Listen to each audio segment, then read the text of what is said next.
E aí, pessoal, chegou a grande hora, aquela que estava todo mundo esperando. Se direito empresarial já é o momento que está todo mundo aguardando desde o começo do curso, quando começa direito empresarial, fica todo mundo assim: professor, mas e direito societário? Começa quando? Agora, acabou a sua espera.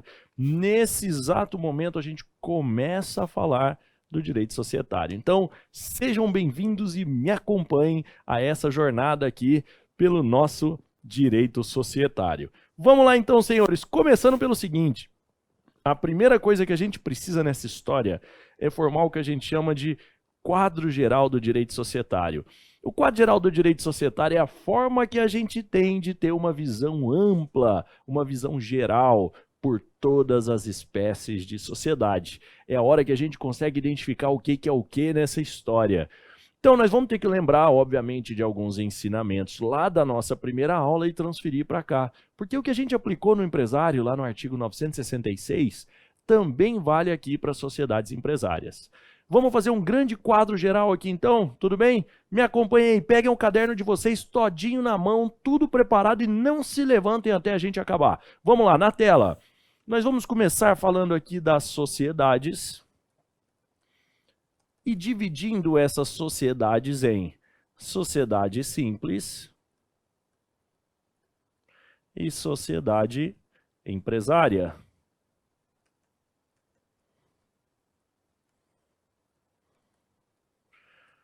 Professor, tudo bem, como é que eu vou diferenciar a sociedade simples da sociedade empresária? Lembrem o seguinte, o Código Civil não traz para você uma definição de sociedade simples. Ele traz a definição de sociedade empresária. E, obviamente, tudo aquilo que não se enquadra como sociedade empresária vai ser chamada de sociedade simples. A sociedade empresária, a definição dela está lá no artigo 982 do Código Civil. Mas o artigo 982, na verdade, é uma pegadinha. Porque você chega no artigo 982 e ele não te dá qualquer tipo de definição. O artigo 982 vai dizer que é empresária aquela sociedade que atua como empresário. Consequentemente, para resolver o enigma do 982, a gente precisa voltar mais um pouco e ir até o 966. Lá no 966, nós já vimos na nossa primeira aula que existem os 4 requisitos para que alguém possa ser considerado empresário. Se eu analiso esses 4 requisitos, que são atuar de forma profissional, econômica, organizada para a produção ou circulação de bens e serviços. Consequentemente, somando 966 com 982, a gente chega à conclusão de que a sociedade que atua de forma profissional, econômica, organizada para a produção ou circulação de bens e serviços pode ser considerada uma sociedade empresária. Então, voltando aí à nossa tela, o que vai diferenciar a sociedade empresária da sociedade simples é o artigo 982. O artigo 982, vamos borrachar. 982, somado com o artigo 966. A soma desses 2 artigos faz com que a gente chegue ao nosso conceito de sociedade empresária. Se não é sociedade empresária, vai ser a sociedade simples. Mas pera lá, professor, sempre tem uma exceção nessa história. Nesse caso também tem? Claro, nesse caso também tem uma exceção. O artigo 982 vai trazer no seu parágrafo único a informação de que, sempre que a sociedade dividir o seu capital na forma de ações, ela será considerada empresária.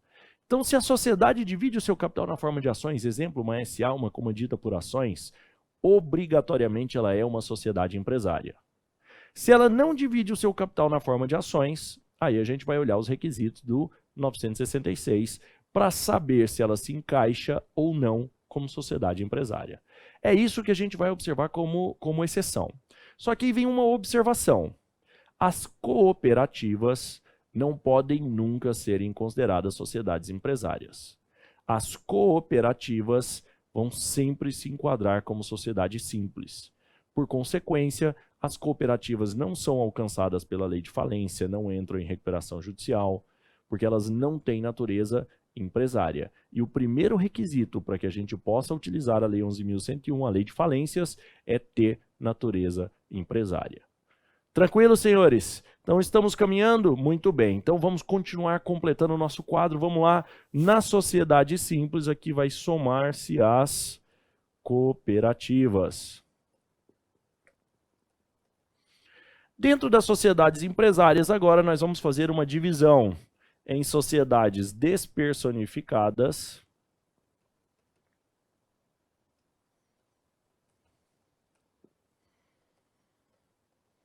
e as sociedades personificadas.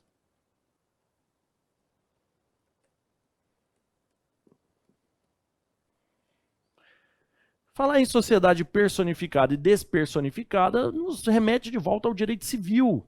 Porque lá no direito civil, a partir do artigo 44, vocês começam a estudar as pessoas jurídicas. Então o artigo 44 lista para vocês as pessoas jurídicas, o artigo 45, 46 fala do início da existência, requisitos de criação, o artigo 50 da desconsideração de personalidade, que nós vamos analisar aqui, nos interessa aqui o artigo 50, mas tudo isso nós estamos falando de pessoas jurídicas. E aí vem a pergunta, existe algum tipo societário que não constitua pessoa jurídica? Sim, existem dois tipos societários despersonificados. Significa que existem dois tipos societários que não constituem pessoa jurídica. Quais são esses dois tipos societários que não constituem pessoa jurídica? A sociedade em comum e a sociedade em conta de participação. Então vamos completar lá a nossa tabelinha. Nas sociedades despersonificadas, nós temos a sociedade em comum e a sociedade em conta de participação, que a gente chama de SCP. Dentro das sociedades personificadas, aí nós vamos ter aquelas sociedades que nós estamos mais acostumados em nome coletivo,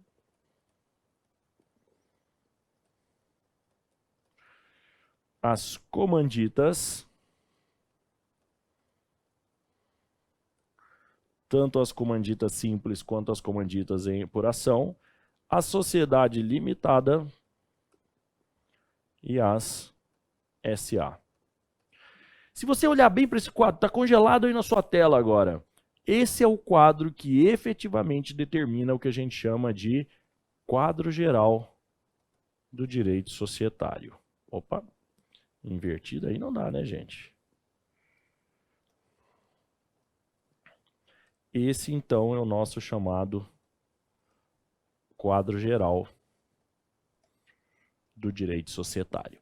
Esse quadro geral é o que efetivamente determina o raio-x do direito societário para você. Então, óbvio que a partir deste momento, a gente começa a tratar das sociedades despersonificadas. Por que que a gente começa pelas despersonificadas e não pelas sociedades simples? As despersonificadas, elas são tratadas de forma separada, exatamente por não terem personalidade jurídica, e ao entrar nas sociedades personificadas, a gente passa a necessitar da sociedade simples como regra supletiva. Ou seja, a gente precisa da sociedade simples para poder entender as demais sociedades personificadas. Então, a nossa ordem de estudo é sociedade em comum, sociedade em conta de participação, sociedades personificadas, incluindo aí as regras da sociedade simples, que apesar de não serem sociedades empresárias, nos interessam. Então, de cara já fica a informação para vocês. Dentro do direito societário, quando existe brecha, quando existe uma lacuna sem regra, qual é a regra supletiva que a gente utiliza para tapar essa lacuna? A regra da sociedade simples. Então você vai lá, eu não tenho uma regra para dissolução da sociedade de nome coletivo. Vai lá na sociedade simples, pega essa regra e aplica aqui. Então é assim que funciona no direito societário. Tanto é que muitas vezes a gente chama essa sociedade simples de regra geral do direito societário. Então são as normas gerais, as normas genéricas do direito societário. Tudo bem, meus queridos? Vamos lá? Começando então o nosso assunto pela sociedade em comum. Se você pegar o seu vade-mecum aí e for lá no artigo 990, o artigo 990 vai estar dizendo assim para você: todos os sócios respondem solidária e ilimitadamente pelas obrigações sociais, excluído do benefício de ordem previsto no artigo 1024, aquele que contratou pela sociedade. Vamos tirar aqui algumas informações que nos interessam. Todos os sócios respondem de forma solidária e ilimitada pelas obrigações sociais, excluído do benefício de ordem, previsto no artigo 1024, aquele que contratou pela sociedade. Então, aqui o benefício de ordem. Na primeira leitura, a gente lendo o artigo 990, você olhando aí para o seu Vadimex, você falou, poxa, está simples. Se eu tenho uma sociedade em comum, nessa sociedade em comum, todo mundo vai responder de forma solidária e ilimitada. Não. Existem alguns detalhes que a gente vai precisar resolver aqui. Primeiro, o que é a sociedade em comum? É a sociedade sem registro. Se você não fez registro, essa é uma sociedade em comum. Gente, existe uma diferenciação na doutrina da sociedade em comum que não existe no código, e eu vou explicar para vocês. Existe a sociedade em comum de fato e a sociedade em comum irregular. A sociedade em comum de fato, para a doutrina, é aquela sociedade que nem contrato social tem. Eles começaram a atuar de forma profissional, econômica, organizada para produção e circulação de serviços e nem fizeram contrato social. A sociedade irregular é aquela que fez contrato social, mas não levou a registro. Para o código, se não tem registro, é sociedade em comum, ponto. Lógico, depois nós vamos ver que a sociedade em conta de participação também não tem registro, mas não é porque não quiseram registrar, é porque a lei não prevê o registro para a sociedade em conta de participação. Mas aqui na sociedade em comum, era obrigação deles efetivar o registro e eles optaram por não efetivar esse registro. Tranquilo? Então, se não tem registro, sociedade em comum, não interessa se é de fato ou irregular. O que muda de uma para outra? Na irregular tem contrato, mas não registraram. Significa que entre os sócios, o contrato tem validade. Ele não tem validade perante terceiros. Se os sócios assinaram um contrato, por exemplo, limitando a responsabilidade entre si, entre eles, aquilo é válido. Perante terceiro, não. Significa que, vamos imaginar que eu tenho aqui 3 sócios numa sociedade irregular. Nesse contrato diz que esse tem 10%, esse tem 40% e esse tem 50%.